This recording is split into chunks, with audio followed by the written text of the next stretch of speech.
आज अश्वत्थामा जी के द्वारा द्रौपदी के बालकों को मार दिया गया है। इससे दुखी होकर के द्रौपदी जी रो रही और द्रौपदी को समझाने के लिए गांडीवधारी अर्जुन आए। अर्जुन ने कहा कि किसी प्रकार से आपको परेशानी नहीं होनी चाहिए, तुम छत्राणी हो, तुम देवी हो। बोले मैं तुम्हें वचन देता हूँ कि तुम्हारे बालकों का जिसने वध किया है उसे मैं तुम्हारे सामने लाऊंगा और सामने लड़ा करके तुम्हारे सामने मैं उसका वध करूंगा। सज्जनों, अश्वत्थामा जी के द्वारा पीड़ित द्रौपदी को सांत्वना दी महाराज ने, अर्जुन जी ने, और ऐसे ही समझाने के बाद अर्जुन जाते और जाकर के द्वारकाधीश महाराज के पास पहुंचे। द्वारकेश तैयार कर लो। भगवान बोले युद्ध तो पूरा हो चुका है, अब क्या करना? बोले अब आप तो? बोले हाँ, अभी अश्वत्थामा हमारी, बोले द्रौपदी के बालकों की हत्या को करने वाला अश्वत्थामा, जिससे बहुत बड़ा अहंकार है, उससे युद्ध करना है। भगवान द्वारकाधीश रथ को तैयार करते और रथ को तैयार करने के बाद आज जाते हैं। अश्वत्थामा के साथ युद्ध होता है। अश्वत्थामा को अर्जुन ने पकड़ लिया, पकड़ के रथ के पिछले भाग में बांध लिया और बांध करके आ रही। बंधे हुए ब्राह्मण गुरु भाई को देख करके द्रौपदी जी ने कहा, बोले आप इन ब्राह्मण गुरु भाई को छोड़ दो। मुच्यता मेष ब्राह्मणो नितराम गुरु, इन्हें छोड़ दो।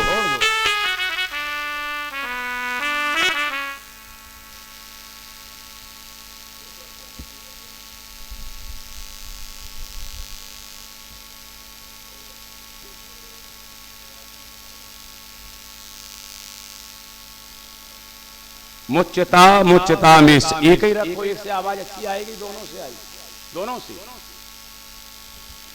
छोटा बड़ा है क्या ये?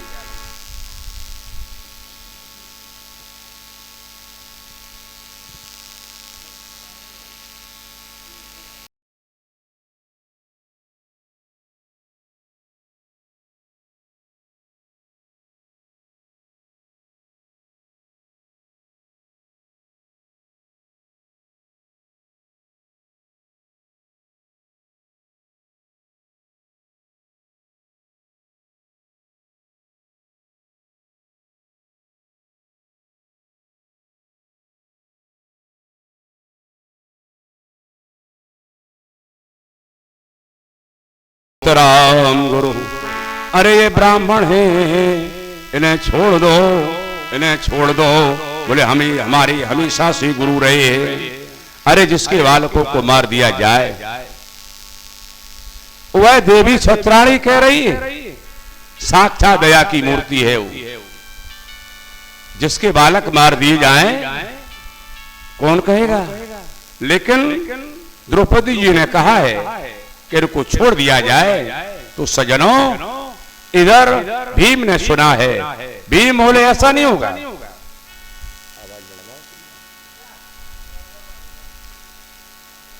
भीम ने कहा ऐसा नहीं हो सकता है। बोले यदि आप नहीं मारेंगे तो मैं इसे अपने हाथ से ही मार दूं। अब बताओ, भैया तो कह रहे हैं मार दो और पत्नी कह रही छोड़ दो, अब क्या किया जाए? भगवान की शरण में अर्जुन जी जाते हैं और अर्जुन ने कहा, भैया अब बताओ द्वारकाधीश हम क्या करें? अर्जुन के कहने पर भगवान कहते हैं, बोले ब्रह्म बंधुर न हंतव्य आतताई बधारणा। बोले ब्राह्मण को नहीं मारना चाहिए, और यदि कोई आताई है तो आताई का वध होना चाहिए। आताई का वध कैसे होता है? ब्राह्मण को कभी शरीर दंड नहीं मिलता है, ब्राह्मण का केवल अपमान हो जाए, बद मान लिया जाता है। पूर्वजों ने सम्मान दिया है, अश्वत्थामा जी को मणि दी है। महाराज धृतराष्ट्र ने उस मणि को बांधे हुए मणि को शिखा के साथ में निकाला। तेजसा मणिना हीनम, तेज से हीन हो गया। हीन होकर के अश्वत्थामा कहता है, आज तुमने हमारा अपमान किया है, लेकिन मैं तुम्हें छोड़ूंगा नहीं। ये जानते हो सज्जनों, अश्वत्थामा ने 5 बाण छोड़े हैं इन 5 को मारने के लिए, लेकिन भगवान की कृपा से बची। हेलो,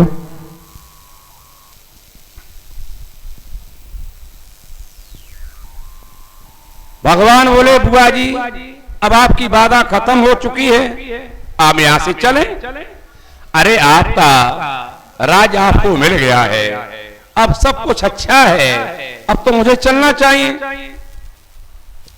बुआ जी ने कहा तो हम कुछ मांग लें। मांग लो, हेलो, जो भी मांगना है मांग लो।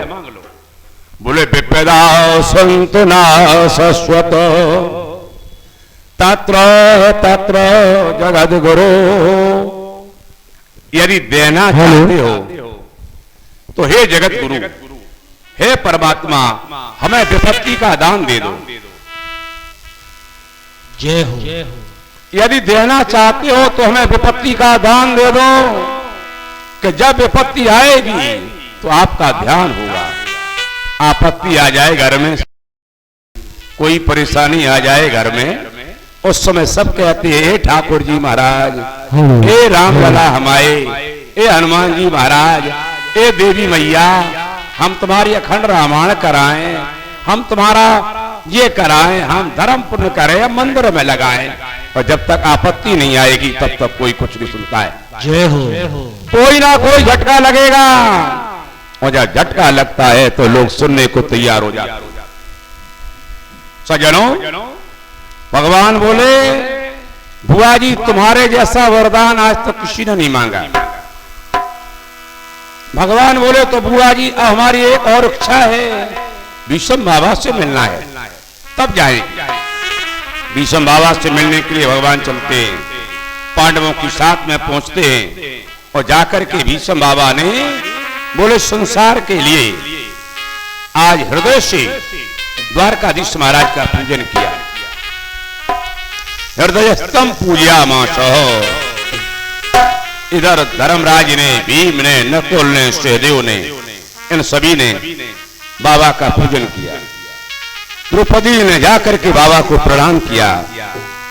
धन्य है धर्मराज जी के साथ रहने वाली द्रौपदी जी, तुम लोगों पर बहुत संकट आया, लेकिन तुमने धर्म को नहीं छोड़ा। धर्म का उपदेश करने वाले बाबा। द्रौपदी जी ने कहा, बाबा आज ज्ञानी विज्ञानी बनते हैं आप, आज ज्ञान की बातें करते हैं आप। जिस समय हमें बेपर्दा किया जा रहा था, जिस समय हमारी साड़ी को खींचा जा रहा था, मैंने बैठे हुए गुरु जी से गुहार की, मैंने कृपाचार्य पुरोहित जी से गुहार की, मांग की। मैंने आपसे भी कहा, बाबा मैं आपकी बहू हूं, और आज आपका ये दुष्ट दुर्योधन दुशासन को आज्ञा देता है, हमारी साड़ी को खींच रहा है, हमारी लाज को बचाओ। जब किसी ने लाज को नहीं बचाया तो मैंने अपने भैया को बुलाया। कौन भाई है? श्री द्वारकाधीश महाराज। अपना ऋण चुकाने के लिए भगवान को आना पड़ा। एक बार भगवान श्री द्वारकाधीश महाराज विराजे हुए द्वारका में। भगवान बोले, परीक्षा हो जाए, रुक्मिणी आदि पटरानियां परीक्षा हो जाए। परीक्षा के वास्ते भगवान ने लीला को कर दिया। क्या भगवान की लीला है? भगवान की उंगली में आज चिर गई, मान लो, खून निकलने लगा। और जैसे ही खून निकला, अब वहां ढूंढ रही राजमहल में कोई वस्त्र मिल जाए, कोई कपड़ा मिल जाए जो भगवान की अंगुली में बांध दिया जाए। अब कपड़ा मिल नहीं रहा है, तो खून निकल रहा है। सूक सत्य भामा कियो शोक सत्यभामा कियो और रुक्मिणी रोई धार अंगुली बांधन को फेरे बोले पट रानी अकुलाई सब अकुला रही रो रही लेकिन अंगुली भगवान की खून निकल रहा है। तब तक देवी द्रौपदी ने देखे विकल यदुवीरा अंगुली बांधन को तुरंत फाड़ो अपनो जय हो।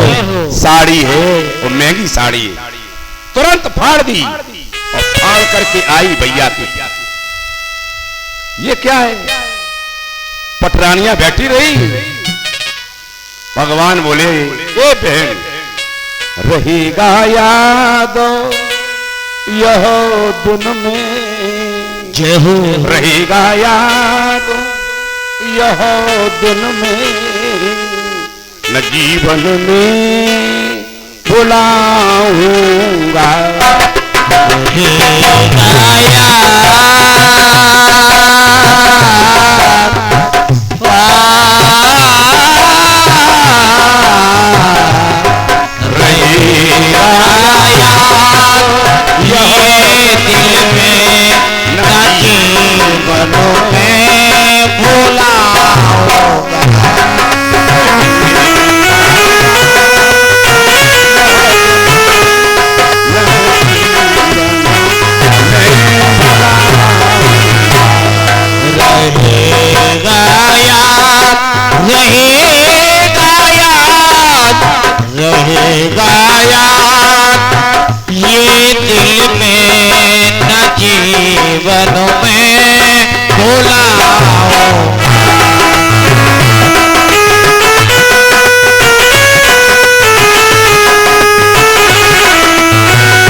रेशमी साड़ी के केवल 4 धागों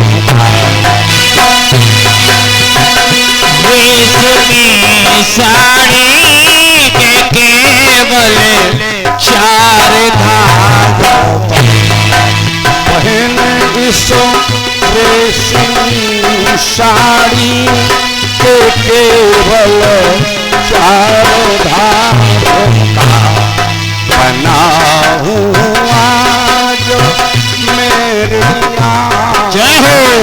बना हुआ जो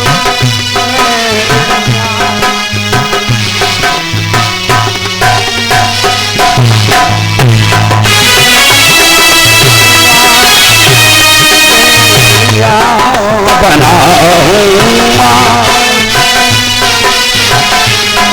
तुम्हारी 4 धागों का ध्यान ये दिल में कहने इन 4 धागों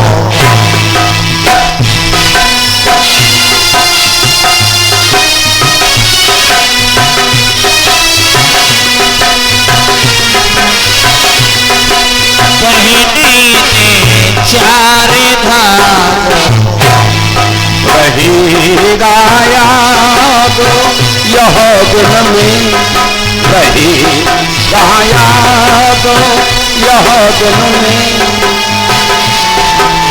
4 धागों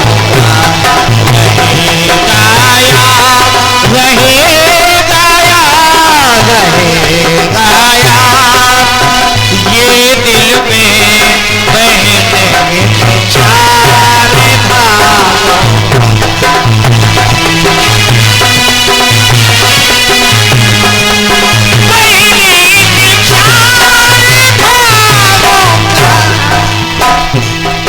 बहने इन 4 धागों के बदले में हजारों साड़ियां देकर जय हो। बहने इन 4 धागों पर हजारों साड़ियां दीवार।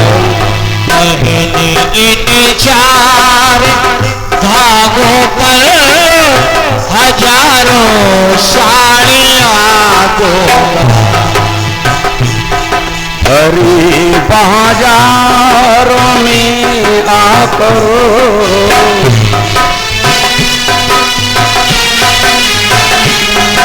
हरी बाजारों में आकर तुम्हें दुख से थोड़ा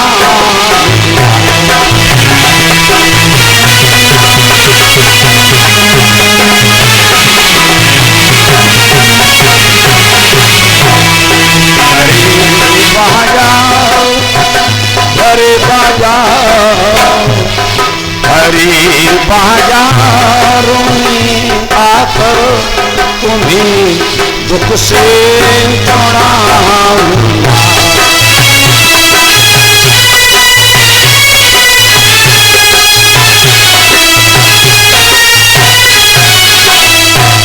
जय श्री राधे, जय श्री राधे।